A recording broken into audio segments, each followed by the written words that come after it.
10वां अध्याय। उत्तम का मारा जाना, ध्रुव का यक्षों के साथ युद्ध। श्री मैत्रेय जी कहते हैं, विदुर जी, ध्रुव ने प्रजापति शिशु कुमार की पुत्री भ्रमि के साथ विवाह किया। उससे उनके कल्प और वत्सर नाम के 2 पुत्र हुए। महाबली ध्रुव की दूसरी स्त्री वायुपुत्री इला थी। उससे उनके उत्कल नाम के एक पुत्र और एक कन्या रत्न का जन्म हुआ। उत्तम का भी विवाह नहीं हुआ था कि एक दिन शिकार खेलते समय उसे हिमालय पर्वत पर एक बलवान यक्ष ने मार डाला। उसके साथ उसकी माता भी परलोक सिधार गई। ध्रुव ने जब भाई के मारे जाने का समाचार सुना तो वे क्रोध, शोक और उद्वेग से भरकर एक विजयप्रद रथ पर सवार हो यक्षों के देश में जा पहुंचे। उन्होंने उत्तर दिशा में जाकर हिमालय की घाटी में यक्षों से भरी हुई अलकापुरी देखी। उसमें अनेकों भूत, प्रेत, पिशाच आदि रुद्रानुचर रहते थे।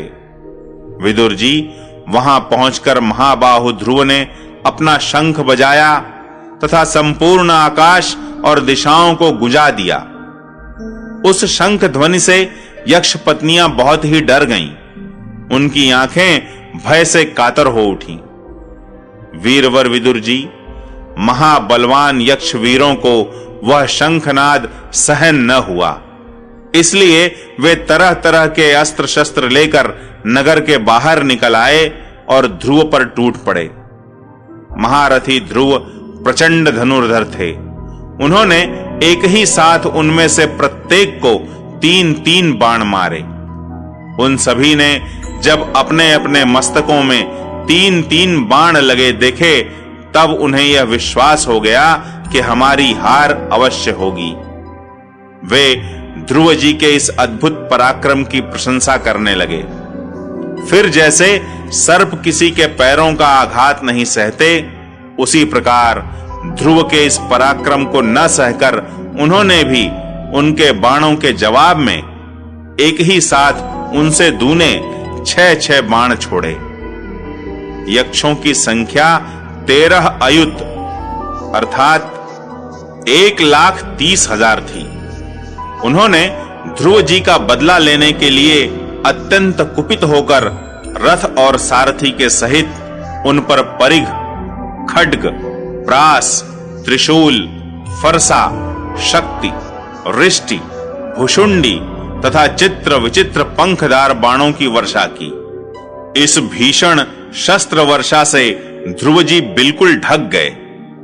तब लोगों को उनका दिखना वैसे ही बंद हो गया जैसे भारी वर्षा से पर्वत का।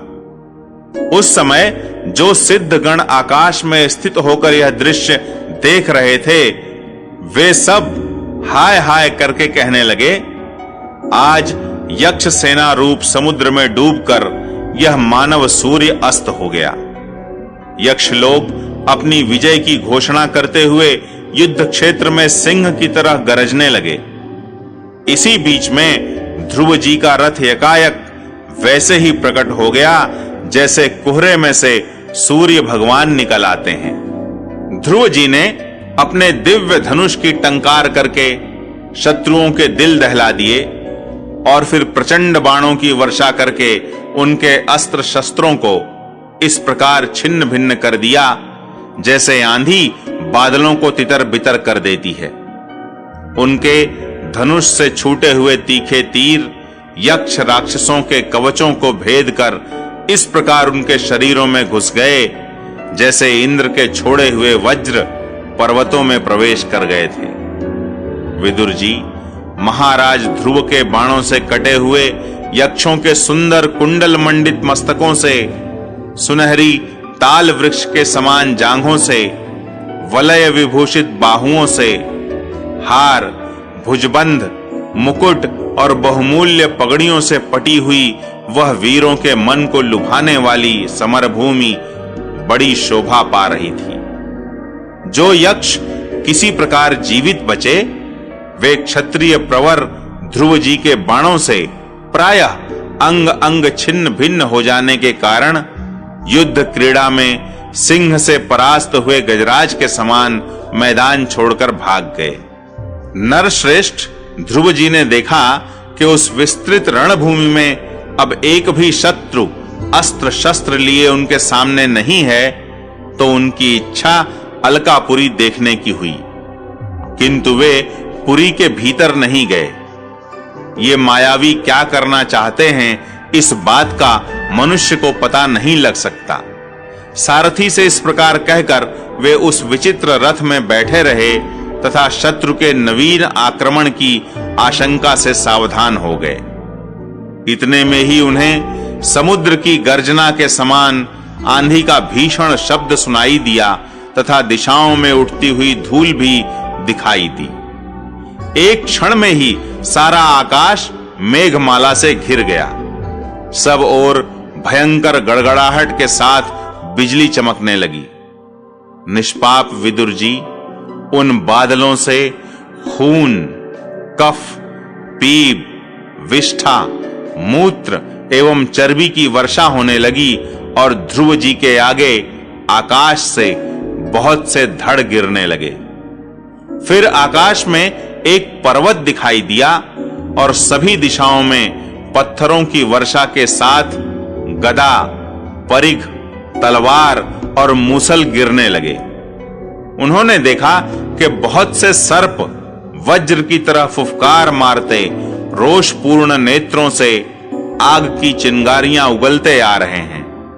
झुंड के झुंड मतवाले हाथी, सिंह और बाघ भी दौड़े चले आ रहे हैं। प्रलय काल के समान भयंकर समुद्र अपनी उत्ताल तरंगों से पृथ्वी को सब ओर से डुबाता हुआ बड़ी भीषण गर्जना के साथ उनकी ओर बढ़ रहा है।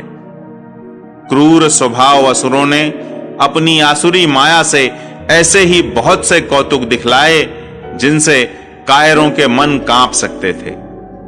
ध्रुव जी पर असुरों ने अपनी दुस्तर माया फैलाई है, यह सुनकर वहां कुछ मुनियों ने आकर उनके लिए मंगल कामना की। मुनियों ने कहा, उत्तान पाद नंदन ध्रुव, शरणागत भय भंजन शारंग पाणी भगवान नारायण तुम्हारे शत्रुओं का संहार करें।